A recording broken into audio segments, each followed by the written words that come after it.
Hello खोनिचिवा, नमस्ते। आपको एक नए वीडियो में आपका स्वागत है।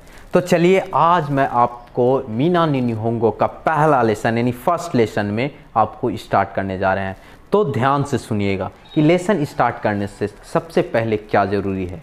जैसे कि हम बताते हैं कि अगर कोई चीज़ भी करते हैं तो सबसे पहले उसका क्या होता है, सामान को जुगाड़ करते हैं। यानी हम अगर लेसन स्टार्ट करें तो सबसे बड़ा जो इम्पोर्टेंट चीज़ होता है वो क्या होता है, वोकैबुलरी। अगर आपके पास वोकैबुलरी नहीं है, अगर आप मीनिंग याद नहीं किए हुए हैं तो आप समझे कि आप नहीं बोल सकते हैं। तो आप सबसे ज़्यादा फोकस करेंगे वोकैबुलरी पे। तो मीना नी निहोंगो का जो पहला वोकैबुलरी है तो इस तरह से बहुत सारा आपको PDF में मिल जाएगा या इंटरनेट पे आपको मेरे लिंक के द्वारा आप वहां से डाउनलोड कर सकते हैं। कमेंट डिस्क्रिप्शन में डाला हुआ है। चलिए मैं आज आपको बताता हूं कि वोकैबुलरी में मीनिंग क्या है। जो कुछ इंपॉर्टेंट चीज़ें हैं मैं आपको बताता हूं। जैसे वाताशी, वाताशी का मतलब अभी जस्ट पिछले वीडियो में भी बताया है, अगर नहीं है तो यहाँ पे भी देख लिए। वाताशी का मतलब होता है आई, ठीक है। अनाता, अनाता का मतलब होता है यू, ठीक है। अनोहितो, अनोहितो और अनोकाता, अनोकाता, अनोहितो अनोकाता का मतलब होता है दैट पर्सन। अगर नहीं समझ में आ रहा है तो इसको बोलेंगे मैं, हम। यू का होता है तुम, आप।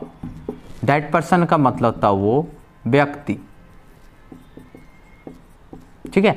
तो इस तरह से बहुत सारा है। जैसे कि कुछ और है। काइसा, काइसा मीन्स का होता है कंपनी।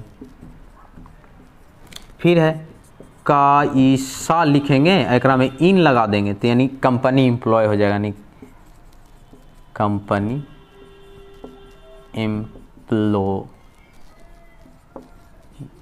तो ये सब सारे मीनिंग आपको मीना निहोंगो मिलेगा। तो आपको ये याद करना पड़ेगा। इसके लिए आपको क्या करना है कि आप अगर आपके पास अवेलेबल नहीं है तो हमारे डिस्क्रिप्शन में जाके इस मीना निहोंगो का पहला PDF आप डाउनलोड करके देख सकते हैं। अदरवाइज ऑफलाइन अगर मीना निहोंगो का बुक मिलता है तो आप उसमें से भी देख के पढ़ सकते हैं।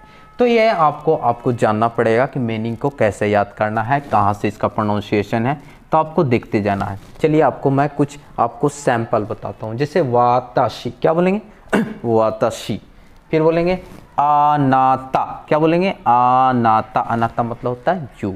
फिर आनो, ए नहीं बोलेंगे, अनोहितो, अनोहितो, क्या बोलेंगे अनोहितो, ठीक। उसी पर अनोकाता, अनोकाता, काता वो व्यक्ति, दोनों का मतलब होता है वो व्यक्ति। ये कहाँ यूज करेंगे, ये कहाँ यूज करेंगे, ये पोलाइट है, इज्जत जिसको बोलते हैं, इज्जत से बोलना, ठीक है। ये इस तरह का। और भी इसमें बहुत सारा लगभग 50-60 है मीनिंग जो आपको इस फर्स्ट लेसन में आपको याद करना पड़ेगा। तो चलिए मैं कुछ जो है इंट्रोडक्शन के तौर पे बताना चाहूँगा, इसको नोट करते जाइएगा। जैसे इसमें एक मीनिंग है कारा कीमा सीता, कारा कीमा सीता, कारा कीमा सीता, फ्रॉम, क्या है फ्रॉम। अब बोलेगा फ्रॉम से, इसका हिंदी भी लिख देते, से आया हूँ या से बिलोंग करता हूँ। यानी कि जैसे कहाँ यूज होगा तो इसके इधर पहले ऐसे इस हाइफन का चिन्ह का मतलब होता है कि अपना प्लेस का नाम लिखिए। और कारा की मसीता, जैसे बोलेंगे मैं दिल्ली से हूँ, मैं बोध गया से हूँ, तो बोध गया से हूँ, बोध गया से हूँ, तो क्या लिखेंगे BODH, बोध गया। यही मीनिंग को क्या लिख देंगे, कारा कीमा सीता। अगर आप हमारे वीडियो को देख रहे हैं तो आप कहाँ से हैं तो मेरे कमेंट सेक्शन में बॉक्स में बताइए कि आप अपने जगह को किस तरह से जापानीज में लिख सकते हैं। मैंने अभी आपको एक एग्जाम्पल के तौर पे बताया हूँ कि जो भी आपका जगह है वो जगह का नाम लिखिए और कारा कीमा सीता से। अगर आपको थोड़ा सा और अच्छे से जानते हैं तो इधर अपना ऐड करके पार्टिकल लगा के, जैसे मैं बोध गया से हूँ तो यहाँ पे अपना पार्टिकल लगा के भी आप कमेंट सेक्शन में कर सकते हैं।